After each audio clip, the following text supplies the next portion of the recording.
Okay, guys, welcome back. We have the final series of the night on the way between two titans of the European scene right now, StarDust and Snute. One of them goes through to the round of 16, but one of them is going to be going home. Yes, they will. A big, big game now. This is the biggest game of the season so far. I agree.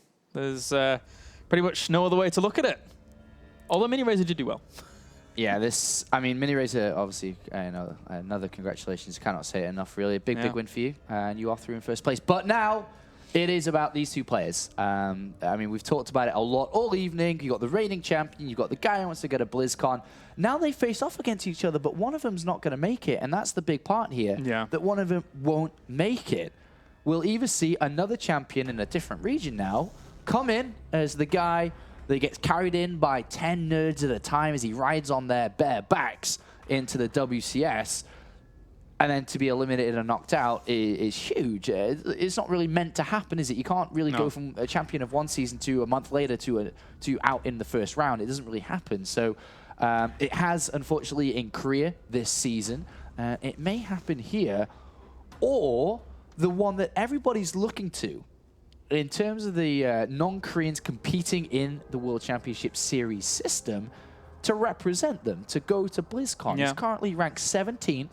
He's only 200 points, which is making it to the round of 16, which gives him 150 to 200, which puts him on the borderline to then play for the real points in the next round. And then the added in bonus of playing for all the tournaments upcoming as well. He could be eliminated here, and this is the richest source of WCS points, the actual Premier League itself. Especially just per win. You know, you really start bumping up very fast. If you go to the external events, the global events, it's again 750 points for first place, where it's extremely highly contested. Right. Now that we have people like even Maru level players in open brackets of these tournaments coming up with Toronto, so very, very scary lineups at these tournaments coming out. And StarDust, throughout all of his WCS leading up to today, has had a massive sample size, and 50, 60 best of threes here, or 50, 60 maps in WCS of actual pure wins. It might actually, I think it's even best of threes, isn't it? The way that your stats work. Oh yeah, they're best of threes. It's best of threes. So we're talking it's ridiculous. 50, 60, 70 sample size of best of threes to carry a 85% win record against Zerg, which is absolutely insane. That's a massive lead coming into this. The way that StarDust climbed to his fame was on really the back of his aggression in this matchup. His good old, +2 attack, +1 armor timings that he did all last year to be able to take the championship at DreamHack Summer, his first ever win. And he's always been one of the most aggressive, the most frustrating players to play against, because he knows when to be aggressive. He's good at holding the aggression back to follow it with another aggressive attack. And he can finish off Zergs like nothing. And he's got a positive win ratio against Snute as well. So, all to him right now. Everything's in his favor, but can Snute battle against it? Yeah, it's going to be difficult. I mean, it really is, in terms of even not just like their stature, but also the stats, like a real clash of the Titans, because they are so good in their respective matchups, both of them. So however this is going to go, one of them is going home. King Sejong Station is going to be our first map. We're seeing a lot of it, actually, during this first group.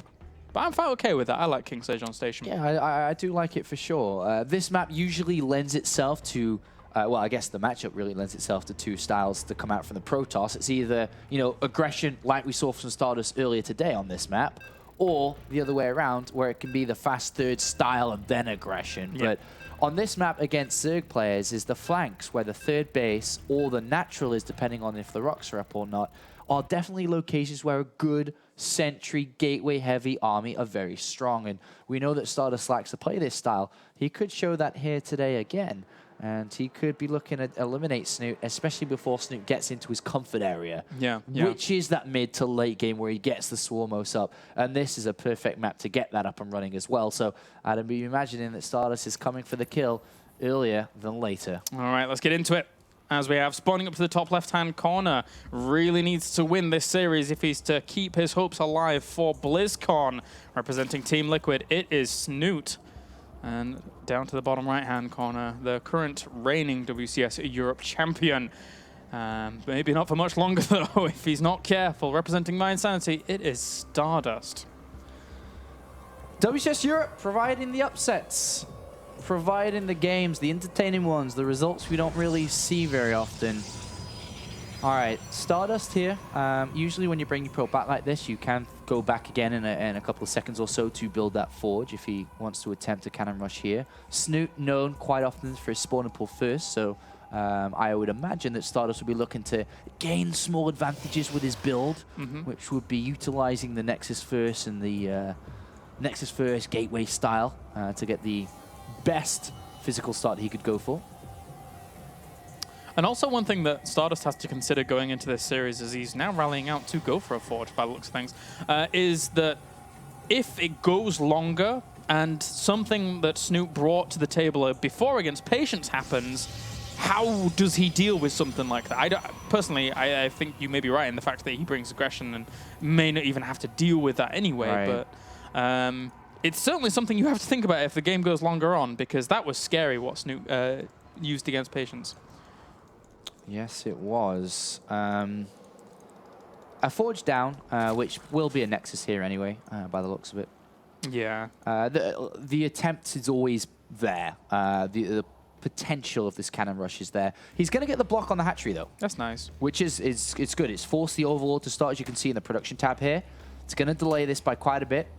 He may even get the Queen before the hatchery here, which is obviously not what you want. And with a pylon block, that is not what you want. And then the Nexus right behind this as well. Does Snute try 6 slings? Does he try to build quite a few lings with his next couple set of lava here to try to go on the other side of the map? Well, there's 4 so far. Doesn't quite know that those are lings just yet here with this probe poking up, but... God, he lets the pylon complete his too. Very frustrating start here. Yeah. So those Zerglings are going to have to deal with the pylon. They're just going to have to sit around for a while and try and take that out. And, well, he's going to get himself a hatchery up to the north. Very delayed. Yeah. Very, very delayed. So at least he guarantees himself 100 loss worth of resources in that pylon, but at the same time, you know, he could have been mining a whole lot earlier. StarDust is happy with that. Yeah. He's fine with that 100 loss. And he's got his Nexus down nice and fast. Gateway before the cannon as well, knowing that these lings are stuck at home. Yeah, look at that. He's already starting to work on the rocks as well. Yeah, and he can take his third quite fast here on the natural as well. No need to worry about it being blocked or cannon rushed. Yeah. All right, so from this point on, this is a decent start here for StarDust. Where does he want to take it from here on out? Maybe Oracle play again. That was something that Snute, actually multiple times today, pinpoint it saying that Snute didn't get Spore Crawlers earlier today when he played a little bit earlier, but his scouting hasn't been quite on top. I mean, Mini Razor didn't scout as much. He didn't get Spore Crawlers out in time in one of his games earlier on. Wonder if he's going to be on top of that here. It's obviously one of the most, well, it is the most important part of StarCraft, so we'll see. And that probe has just gone completely undeterred. He ran around in circles, had a look around, saw that third going down, poked up into the main for a little bit. Didn't see a gas on this first one, but I think he went far enough to see that there wasn't being mine gas there either. So he knows StarDust has really good intel as to what Snute is up to right now in these early stages. Stargate chosen by StarDust on the natural here, and there isn't an Overlord close. The one that is close is on the back here. Yeah. So we are going to have to see Snute's natural Spore Crawler timing tested here. And if he doesn't build them, then we will see Oracles kill. Yeah. And I mean, or at least one Oracle, sorry, you know, get kills here. Queens aren't going to be a huge threat for a second, as the Oracle will do some damage. You're right. So it's a little bit scary there for Snute, but unfortunately he doesn't know about it just yet. Yeah, his Overlord goes back in, just checks the back here, sees nothing, and you don't know what this is. You don't know where the probe is. You have no map control. You do not have creep spread. You have a couple of Overlords here and there. Yeah. But the Oracle's on its way, and, you know, Queens aren't good enough. There's only 3 with this third popping out now. It's going to be so late that, you know, there's the Spore Crawler. There's already a Spore Crawler in the third. Okay, the natural timing is there, so it is actually present. So good. this is something that we might not have seen. He's actually covering everything here. Zergling speed on the way, and Roach Warren, saving gas, that if he needs to build roaches, he can build roaches. So despite playing blind, which he is, he's covering every angle that he could be attacked from, which is working in his favor a little bit here. Yeah, very much so. And also StarDust following this up with Robo. Sentry's already out, so we could see him happily transition over to third base, which has already gone down.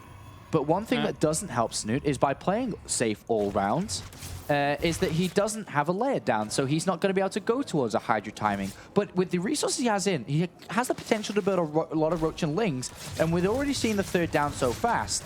Yeah, he's gonna try and cancel it. Yeah. So he opened up overly defensive, saw what he's playing against, then pinpointed all his resources to one area, which is that third. He'll need to look to cancel and look to get a layer immediately behind this, to then obviously follow up with a better sort of timing. And overall, good drone control there by Snute, who was defending against the Zealot. That Oracle maybe could have gone in for the weaker drones, but does not in the end. Doesn't find room to Void Rays. Where is the pylons on the third here? Is this... I don't know. Did they get delayed because of those Zerglings initially? Yeah, okay, so StarDust is already planning ahead. He already knows the third is gone. Yeah. So he's adding on more gateways, and it's going to be like a Void Ray Immortal potentially attack. He knows that that Snoot's cut his drones a lot to build all these roaches, and that he's like, all right, whatever, man, kill that building. Yeah. I don't care. I mean, it's quite an expensive investment, but you're right. If he's just planning already for some follow-up, then it could work out all right. Here's the charge up on the catches roaches. Ooh. Oh. 5 roaches, not too bad the catch at all, and that Void Ray's still going to town on these roaches at the front. So all these units dying, I mean, they would be needed for the defense against Immortals, etc. You're right, yeah. I mean, that's all the roaches gone, but there are 72 drones. 75 drones almost. That's a lot of drones. That's a brilliant set of drones. Yeah. And if he gets to the units that he can build, whether it be roach speed, roaches, hydrogen, whatever, he's great. But will he get there? Queens have been added on in mass numbers. There is a clear opportunity, I think, for StarDust to start getting across the other side of the map shortly with the units that he has. But overall, that doesn't have to be what he does, because he didn't lose a third. Yeah, exactly. If he lost a third, then he'd be pushed somewhere else, but he kept it alive. Yeah, I think he may have gone and not had this +1 going, because, you know, +1 with that timing would have taken a long time to complete. Yeah. So it really does feel as if he's just kind of said, well, you know, okay, you didn't kill it, great. I killed loads of your units. Resources lost is heavily in favor of me, but Snute was able to drone up so heavily, as you've said before. And now he's at to. I mean, Snute has not been attacked in that time frame of weakness. Oh. The Oracle is down. The fourth, by the looks of it, should get cancelled. This is nice. Yeah, there's really very little he can do to deal with that. He didn't see the Spire, though, nor the Infestation Pit researching for the Locusts. So here we go, Snute. Here comes your style. Yeah, he's not sure what he's playing against. Double Evolution Chamber? For sure. I mean, StarDust doesn't know for sure. He's having a scout now. And it's a nice wall he's created at the third. It's a lot of queens. It's going to be a lot of creep spreads shortly. Yeah. This is going to begin to be quite difficult here for StarDust. StarDust is going to have to try to use mobility here. Force fields, this kind of gateway army that he has. I mean, force fields are really the only thing he has in terms of denying his opponent mobility, so it gives him mobility in essence. Because until Blink's done, there's really not a whole lot else. And the queens are just shooing away these Void Rays. Two Void Rays. The further the creep spreads here, the harder it is for him to get an angle to attack in on that left-hand side. But he's swinging around the right, which is completely naked, by the way. No information. I mean, naked as in Snute has no scouts. Yeah. No information, does not know the army's there. We're going to see the third get killed here, I think. He's very limited with the vision, you're right. Normally when Snute plays, you see good Overlord spread, the ability to just push out that control creep the fast. Zalmogha Tower, you know? Yeah. It's very difficult. So we're going to see StarDust push in. He has a recall. He's going to try and kill this base and then get out and take a lead that way. That's a good little move here. Kills off these Lings quite quickly, and then from there on out... Oh, even gets some free Swarm Hosts. Oh, just one falls. Yeah, and Zealots on the left, by the way. Yeah. And also preemptive Force Fields to make sure that he gets the guaranteed kill on this. He even saw a Mutalist just then. I'm not sure what that's about. Yeah. So he's going to get this hatchery and then get on out. And these Zealots, if he somehow did big damage over here as well. Wow, there's too many transfuses, I think. Yeah, he should have. He didn't kill the hatch. The transfuses should be able to save. I mean the north one. Oh, he didn't kill it? Oh. 28 hit points. What the? Ew. That's kind of gross. He recalled too fast. Oops. He needs to send 2 Zealots there, but... I mean, he's got 4 there. He's going to launch himself at that. Okay, That's a massive mistake. Yeah, absolutely has to. Well, the double Colossus, the double robotics facility is in play now, but right now, StarDust is just trying to go this way, then this way, then this way, to hurt Snute's economy before it's too late. Yeah, because if he lets him get going too quickly, although getting these queens is a good start for StarDust. 4 Zealots! Charge! Are they actually going to do it? We'll check it out in a second. All right, he actually, yeah, okay, that's gone. That is gone. And he's got the other one too. He gets both. Nice, very well done. Great force fields on this ramp as well. Really limiting Snute after identifying this Swarm Host style. Very well done. Yeah. Doing quite good so far, StarDust. I mean, he knows how to play against his style. So far, so good. Yes, he does. There's force fields. A little bit haphazardly throwing down to try and deny these Locusts from killing his Immortals. He knows those are precious to him. His Mutalisks are the option here for Snute, but he has very, very little economy going right now. Yeah, the Colossus can't rise in 4th base on the way.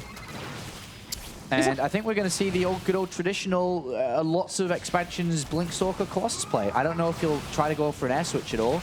By the looks of it, StarDust is all about aggression with his style and mobility. So Warp Prism definitely going to be used, obviously, now with Zealot Charge coming in. Going to start getting those Zealots towards the back is another way to do this. So he can come around the right-hand side, go to the left-hand side, then obviously use the Warp Prism in the main. But we are seeing more and more Mutalisks made. There's 6 now, going up to 8. Yeah, it's quite a lot. Interesting switch or usage. I mean, maybe just for the Warp Prisms? Yeah, maybe. I mean, technically, the Warp Prism usage would be fantastic in a main where there's really no static defense, but that's what the Overlords are for on the left-hand side, to try and spot that early so he can reposition himself. But at the same time, StarDust is playing a great game here in game number 1. I mean, at the end of the day, Snute's on 2 bases, so... Yeah, it's really quite crippling. The Mutalisks have found their way towards this 4th base, but, I mean, even if he gets one Mutalisk kill, doesn't in the end, it's okay. Phoenixes are being added on and 2 double Stargates too, just in case this is a big commitment to Mutalisk here. I mean, he's not too sure exactly what this is. Trying to chase these Stalkers down on the right-hand side, but he leaves this left side a little bit vulnerable to the point where it's going to clean up. Could die. Yeah, they could. Does he have an Observer? Yes. Yeah. Okay. So this is not good. Really, really not good. Losing these Queens is a big blow as well. They need to be there for transfuses and controlling the space. He decides to recall out. Yeah. He cleared up so much creep during that as well, which is great. Warp Prism in the main. Oh, he was never able to deal with it. He was just completely preoccupied. And these Zealots warp in. Zerglings aren't going to do much against that. Stalker's on the right too. Getting cleaned up. At least the Mutalisks can deal with this. That's nice. Killing that Warp Prism was a good start. That's what I really like about these Mutalisks, to deal with the Warp Prism. Yeah. And the Warp Prism cannot be used, unfortunately. I mean, maybe if he can swing it all the way around to build another one, but I think he's not even going to bother focus on it right now. Just all about pushing. Yep, and those 4 Colossi sure help out a whole lot. Mutalisks can't directly engage this, especially with extra Stalkers from the right-hand side coming to rendezvous with this army too.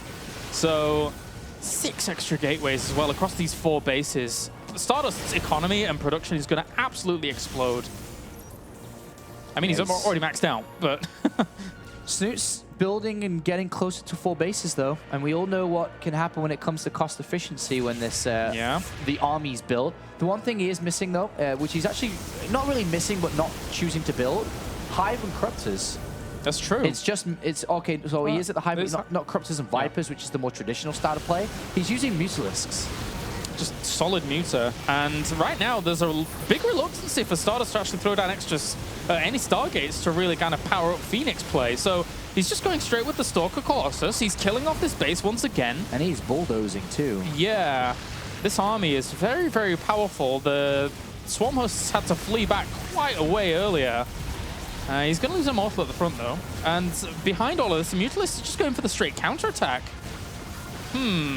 He's he was almost heavily supply blocked, adding on those Overlords. Yeah. Just in the nick of time. Phoenixes can be made, though. He's just killing off base after base. I mean, StarDust is powering through, but the Phoenixes will deal with the Mutalisks. It doesn't matter if he loses this middle base if StarDust kills everything else. Yeah. The income's going to wane very, very rapidly here for Snute. There's still 21 Swarm Hosts, though.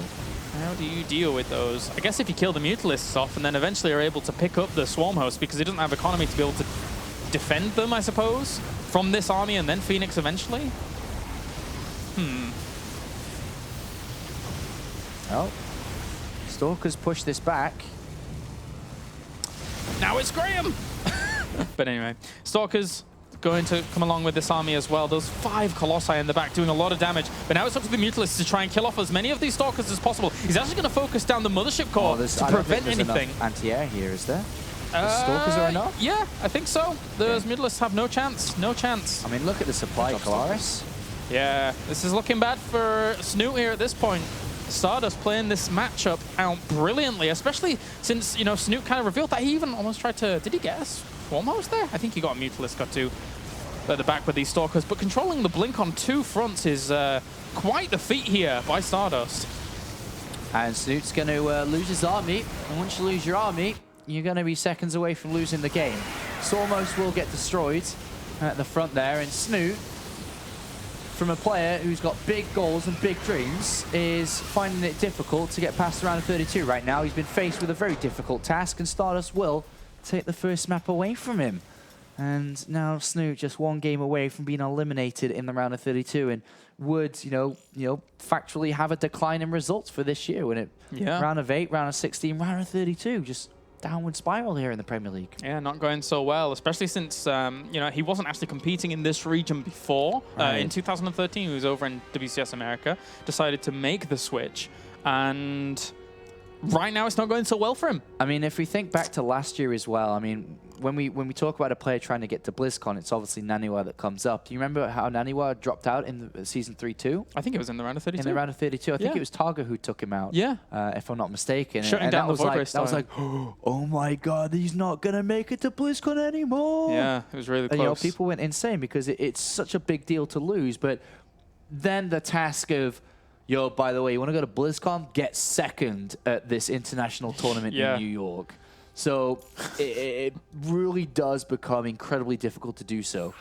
With a loss here, you kind of need that level of result to get yourself in and solidified. So this is very, very important here for Snute. StarDust, on the flip side of things, he's already qualified for BlizzCon. So, I mean, in that respect, it doesn't matter what he does here. He's the killer. It's about, obviously, there's money on the line here. There's technically seeding on the line, too. The higher up you go the ranking, that you play 1-16, 2-15. Whether StarDust cares about that or not, there's also, obviously, you know, money and championship. Two-time WCS champion. I mean, extra money is always welcome. Always good. But now, map number 2 is going to be Overgrowth. And StarDust is looking poised to just run Snute over. Snute, in that game, I'm actually quite surprised he went for the Swarm Host style as quick as he did, I'll be honest. Because StarDust is the kind of guy that plays against it really well. We saw it there. And also, you know, Snute, the past couple of PVZs we've seen him in the past couple of months, I think it's been more a focus on eventually getting Swarm Host later on after maybe some more Roach Hydra shenanigans in the mid-game. That has served him really, really well. We've seen it in qualifiers and other tournaments. If he had used Hydralisks in this game and maybe not double evolution chamber, I think he could have hit such a timing where he probably could have won the game. Yeah. If I'm going to be honest. I mean, if you rewind back in to after the Roach attack, we're talking 3 Immortals, Sentries, a Void Ray or 2 versus 74 drones. There is a window to do damage before you get army out.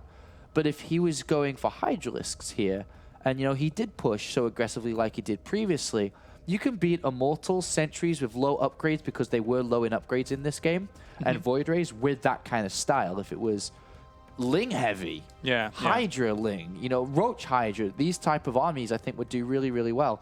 But it was Swarm Host, which isn't the aggressive one. No.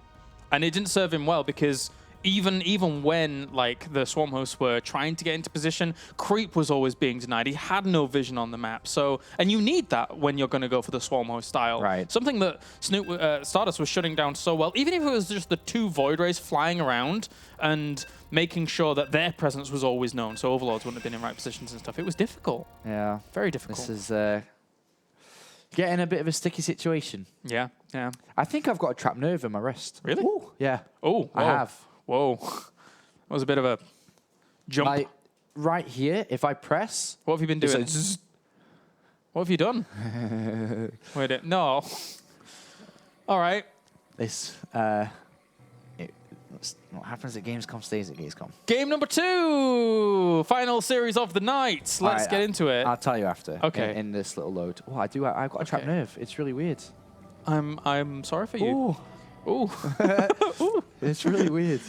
All right, spawning up to the top right, we have our red Protoss representing my insanity. It is StarDust. And down to the bottom left, we have our blue Zerg representing HyperX Liquid. Why did I say HyperX? It is Snute. I just see it in the name. I'm like, all right, oh yeah. quick story time before this gets underway. All right.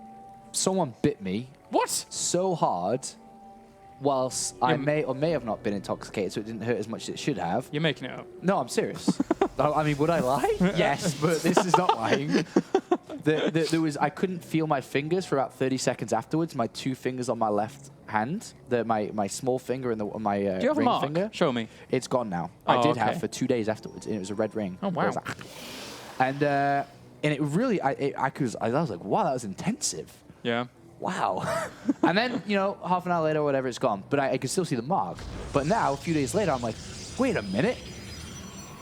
I have a trap nerve. Oh. It's really weird. I feel it just like all down my left-hand side. I've never had a trap nerve before. I don't think so. I guess it is. I guess it is a trap nerve. Or maybe I did. I guess it is a trap nerve, right? Maybe. I can't really break this down for you, but That or it's permanent damage, and the person that bit you is in for it. yeah. I actually, I might have to go to the doctor for that, man. Yeah, maybe.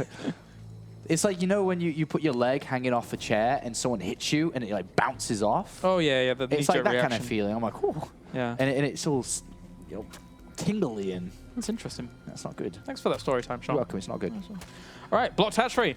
That's annoying. Pile on or leave. Nah, leaving. He's too low at that point. So yeah, it was a Okay. forge again here. So there was the threat once again of the potential damage. I'm surprised he actually keeps doing that against Snute, considering how commonly he opens spawning pool first. But there you go. There you go. I mean, it's Snute. I'm a little bit worried for Snute. Yeah. I think StarDust is just looking more dominant. StarDust's good in this match. I mean, he's a killer, StarDust, no doubt. Yeah, unless you throw out something completely random like Mini Razor was doing, it's difficult to break StarDust. He is, if I recall the numbers, something like 39-6 in this matchup in series. So, Yeah, and that's in the ridiculous. WCS system. It's his best matchup. He very rarely loses. Gold? Whoa, really? Gold base coming out from Snute. Oh, geez. Well, that is... And the probe has been fed misinformation too, because I don't think it actually crossed paths with the drones here, and he didn't see the third. So when you don't see the third, sometimes you're like, what are you doing? And he's been chased all the way back too. So the gold base being taken is obviously clear aggression. Okay. Whether StarDust... I mean, if StarDust knew what he was playing against, it is a lot easier to play. Mm-hmm. Right now, if he tries to take a fast third, he's going to get overrun. If he tries to be aggressive on a low probe count, he's going to get overrun. Because this is a very swarm-esque style play coming out from Snute, because you need fewer drones. Yeah. Because you have the gold base, it brings slightly higher income. So fewer drones means you cut your drone production earlier. You don't need to waste time and lava on building those drones, and you can build a faster army much earlier. So depending on how StarDust plays this will obviously trigger different ways for Snute to go. At the same time, though, Snute, you know, playing a little bit out of the norm to what we're customarily seeing from him. Is this like a little bit of... I can't think of any other word other than like desperation. No. You don't think so? I don't think so, no. Okay. Snute has been in many a sticky situation in his past, and he always gets himself unglued and does not succumb to the pressure in a scenario like this. I think he's okay. Going over there. Yeah, this is a little bit just kind of lucky scouting it. Well, I guess it's not really lucky. He would have gone that way anyway, but he's like, oh, that's good info, though. That's good info. He's like, oh, this can be bad. So I would imagine from StarDust, he just plays this slower. Mm-hmm. So Oracle into Void Ray, into Robo, just like, don't take a third too fast. Don't do anything stupid here that could threaten you. Yeah. Otherwise, Snute could tie this up. And it's going to be Oracle going straight to main by the looks of things. Oracle Void Ray is obviously great for taking the third, and then backed up by the Robo for the faster robotics bay. Yeah. Even I wouldn't even say that Immortal was bad to do. Just get units out. The Stargate is not going to be spotted. No, he has preemptive Spore Crawlers on the way, though, so that's going to help him out considerably when dealing with this, as well as the Queens at either of bases. Pretty fast layer. So roach speed, obviously a big part that could come from that. Well, the Oracle is actually going to go over to this gold base. I mean, it was the obvious choice, but he had it rallied over to the main for a second. So, going to go in, have a look around, sees the Spore Crawler. 10 more drones, though. This is pushing the drone count kind of high. Yeah, that's so, I mean, 60 indirectly, some. through this gold base being used, it is keeping StarDust pushed back, but we aren't seeing aggression come out from Snute. That's a lot of drones. I mean, he can start taking gases and even start to play maybe his Hydra style or something to push towards the third. And this, all in all, for StarDust is, as you said, like a little bit pushed back. I mean, the Robo Bay is going down now. The Nexus is only just going to be on the way. But he needs the presence of the Robo Bay there to really kind of threaten the idea of anything really happening. It's so good to get this down earlier. Yeah. I think that StarDust is like starting to obviously now be like, okay, you're not being super aggressive.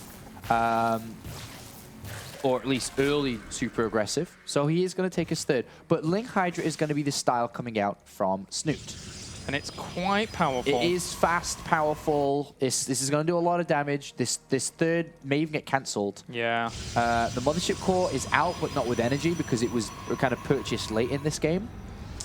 And overall, I mean, Snute kind of foregoed any kind of creep spread just to have the full power of this economy behind him. Yeah. He wanted those injects hitting hard. He wanted everything to work out pristinely. And now all of these Lings alone are quite threatening.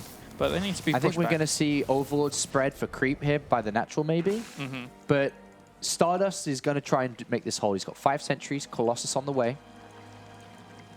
Again, similar scenario to what we've had earlier today. The more Colossus that enter the game, the easier it is for StarDust to hold. Yeah. There's a small window where this works ideally here for Snute, and it will get narrowed down. I mean, it's quite simple, really. Yeah, he may be a little bit unaware, Snute, as to the timing of the Robo Bay, and thus he may underestimate the timing of that first Colossus comes out, but... I mean, look at this. The Oracle sees the Overlords. He sees the Hydra. Yeah, he knows he's going to be hit hard. There's a lot of sentries here. It's a lot of force fields. He must keep this Zerg army at bay. Otherwise, Snute will tie this up. Yeah, he needs to... I think he needs like a full proper wall at that third base and then trying to hold on through the middle, but... So many Hydras. Yeah, that's a lot of units. Lings. 15 Hydras out right now. Overcharge is ready. Away. He needs to continue making walls or something. He needs more space control than this. Hydra's coming from the right-hand side here. Uh-oh. Could catch the Colossus. He doesn't know about it either. He knows that those rocks were being worked on earlier on, but now that they are down, he has no clue that those have just fallen. 3 cannons, Photon Overcharge available for the third. That's quite secure. Open area. Forceful's got to be good. He messes up, he could lose. All right, got to be very, very careful about this. That's for sure. Oh, dear me. All those Lings are right on top of the army as it goes. That second Colossus. Yeah, he needs to be careful with that. And they don't have Thermal Lance, so all the while during this, these Hydras can just shoot instantaneously at the Colossus if it wants to get in range. One on the left-hand side doing pretty well. And actually, the Hydras are being cleaned up pretty well on the right-hand side as well. StarDust knows he's in trouble, has to pull the probes there to deal with it. But all in all, that was a pretty sick defense. Good hold there from StarDust. And now he's chasing these Hydras. One of the natural follow-ups from this is to, like, oh my god, oh my god, oh my god, even if you call this a natural follow-up, I don't know if you do, but it's going to be the Hive. So Vipers get out to get rid of these Colossus. But look, he's chasing it back. StarDust is just pushing this all the way. That's not really much firepower at all to deal with these 2 Colossi. And once they get Thermal Lance as well, I mean, it doesn't even matter. I mean, this gold base is... Such a killer instinct from StarDust there to be like, haha, move out. A third Colossus. Do damage. Oh, a third Colossus on the way. The Hive is still like 40 seconds away from finishing. And now Thermal Lance finish up. He can just siege this from the low ground. Yeah, beautiful.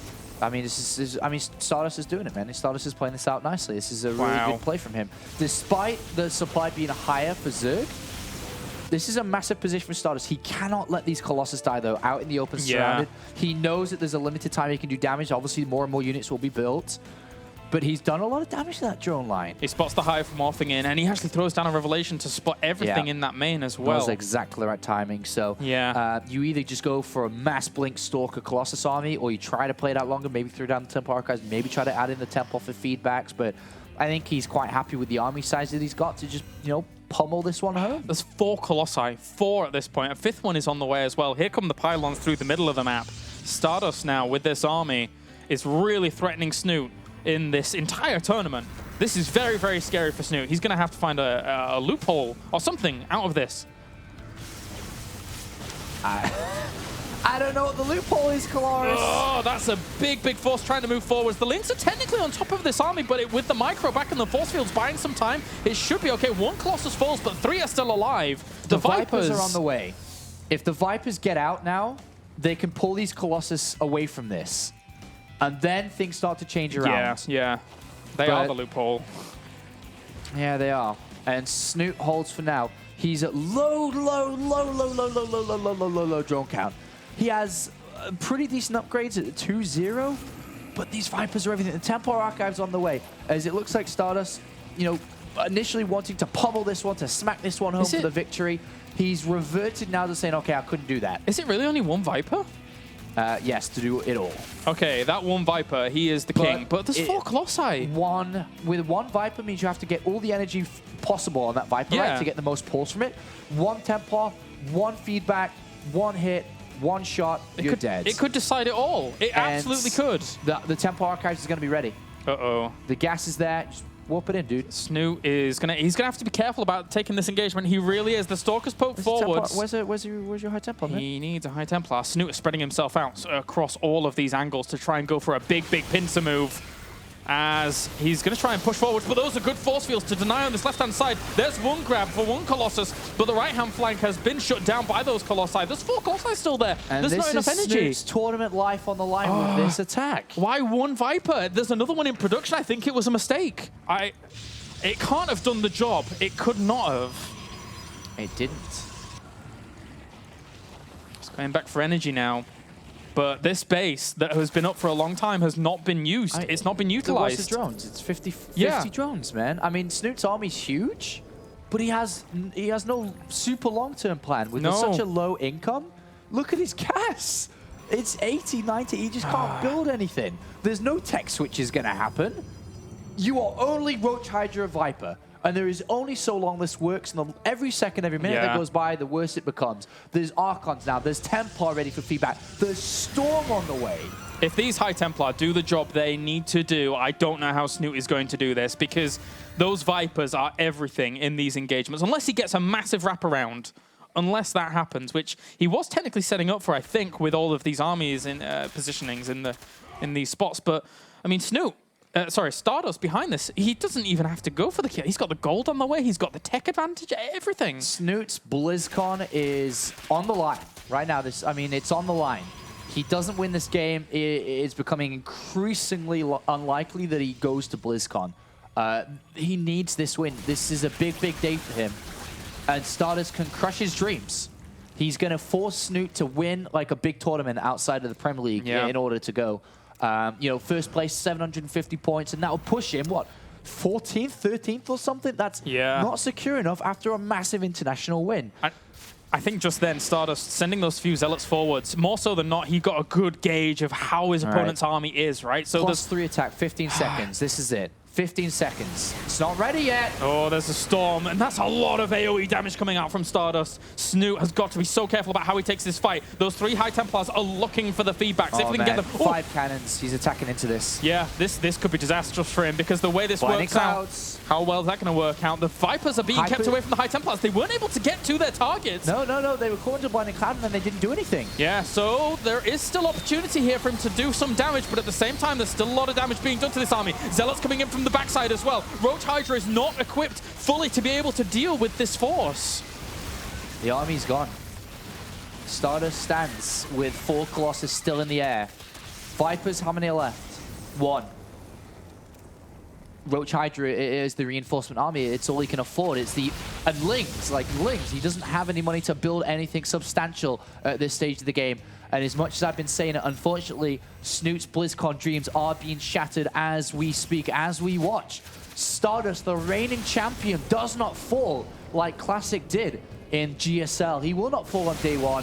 And right now, he's in optimal position to win this. It's the last chance for Snute to try and hold on against it. Those Roaches and Hydras trying to come in from the back with as good a concave as he can possibly get, but those Colossi doing the business, doing what they need to do. GG. StarDust takes the series, and Snute, unfortunately for a lot of people out there, is now eliminated from WCS Europe. In the round of 32, as we mentioned, like TLO, who attempted a BlizzCon run last year, fell short in the round of 32 in Season 3. Naniwa fell short in the round of 32 in Season 3, and Snute, unfortunately, here has been eliminated by the reigning champion because of Mini Razor.